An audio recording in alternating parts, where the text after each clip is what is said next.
My boyfriend kept asking me to watch his 8-year-old son more and more until I was doing 50 hours a week while he went to the gym. Then he told his kid not to trust me because I complained, so now he's single and needs a new free nanny. Posted by you/Note Mama Burnout. My 27F boyfriend, 29M, has a kid who is 8. We started dating a little over 2 years ago. My boyfriend has full custody of his son. About 6 months into our relationship, I was helping him with his budget. The son's after-school childcare is expensive, and it turned out that the hourly rate during mealtimes was almost double. My boyfriend asked me if I would mind starting to pick his son up after my shift, which would cut the dinner hour off, and save money. I agreed, and to be honest, it wasn't a big deal.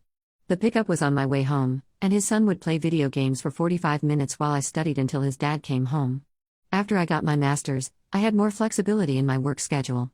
My boyfriend started pushing me to start work an hour earlier, as this would mean I could pick up his son earlier and he would save more money. This was a major discussion, but I finally agreed because I knew money was tight.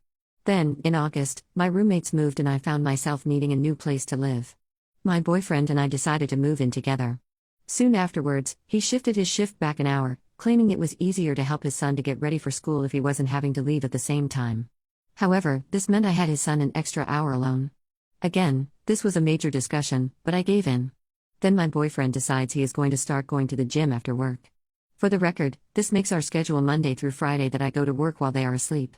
My boyfriend gets his son on the bus in the morning, goes to work, goes to the gym, and comes back when his son is in bed. Meanwhile, I pick up his son and provide care for 5 hours, including dinner, bath, and bedtime solo. When I said I didn't like this setup, my boyfriend screamed that I wasn't taking his health seriously. It's been an ongoing fight for the last few months. After New Year, my boyfriend announced that his son was old enough to get himself up for school. Then that he had taken a completely different shift so that he would work out in the morning. The shift is 12 to 9 and includes Sundays. This means the only time he will even see his son is after school on Wednesdays when he has off, and I'll be expected to provide all childcare the rest of the week. I said absolutely not, this was too far. There was a huge argument where my boyfriend said I wasn't being a team player for the family. Then he took his son aside and told him not to trust me or listen to anything I said because I lied about caring for him. I left. I've been at a friend's house since Thursday. My boyfriend wants to meet tonight to try to make up. I'm not sure if I should go, and if I do, what I should say. I feel like every time I agreed to help, he pushed things further on me, and while I don't mind helping a partner with a kid, I don't want to be the full-time mom. Relevant comments.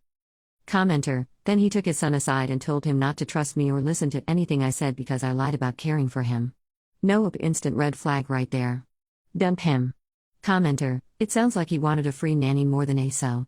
You aren't this child's mother, and you shouldn't be expected to act like it. At least not until you're more serious, or married, etc. He was taking advantage of the situation and not being a very present father. I would say meet him for closure if you feel that you need it, but I wouldn't let myself go back to them. Not unless they can really change and value you, along with any bit of help with the child you decide to give. Telling that child that you're a liar though. That's a huge deal breaker, Imho. Update, 6 days later. I met with my boyfriend a day later. I wanted extra time to think. He initially acted really lovey-dovey when we met up and told me that his son was making me a giant welcome home sign for when I came back. I said we needed to talk first.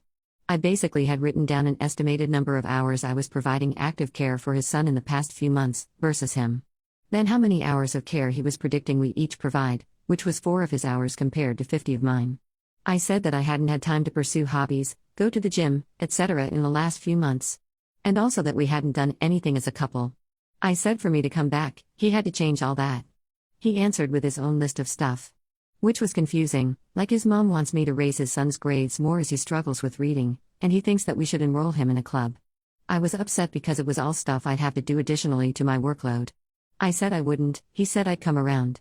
Then he said that I had put him in a bind for childcare the last 2 days, and asked if I would come and watch his son for him anyway. I said I would help for a few days if we have a sit-down and he'd tell his son that I'm not untrustworthy, as he had told the boy earlier. He refused, saying that I proved I was untrustworthy by threatening to break up.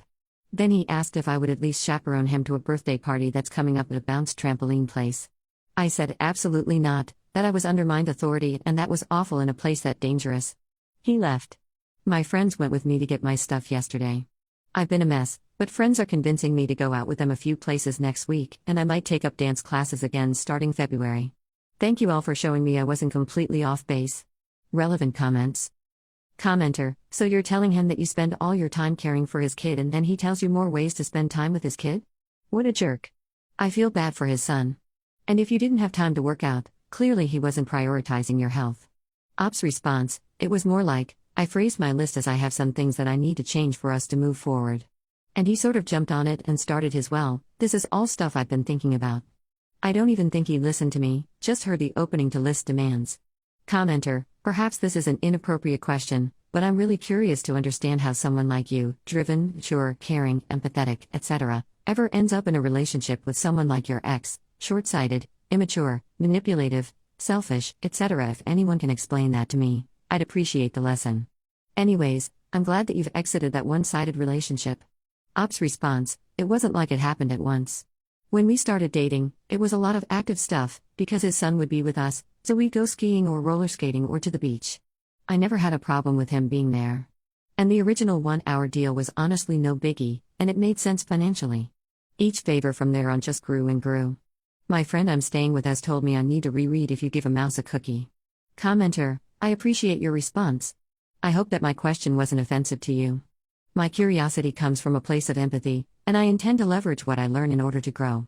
It seems that the slow regression is somewhat common in these types of relationships.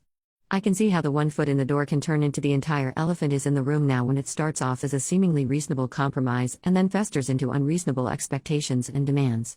Ops response, I think the part that's hard right now is that each step was just a little more and I fought a little more.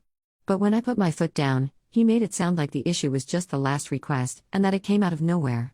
As though I was just suddenly being unreasonable for the last small change. That's what hurts.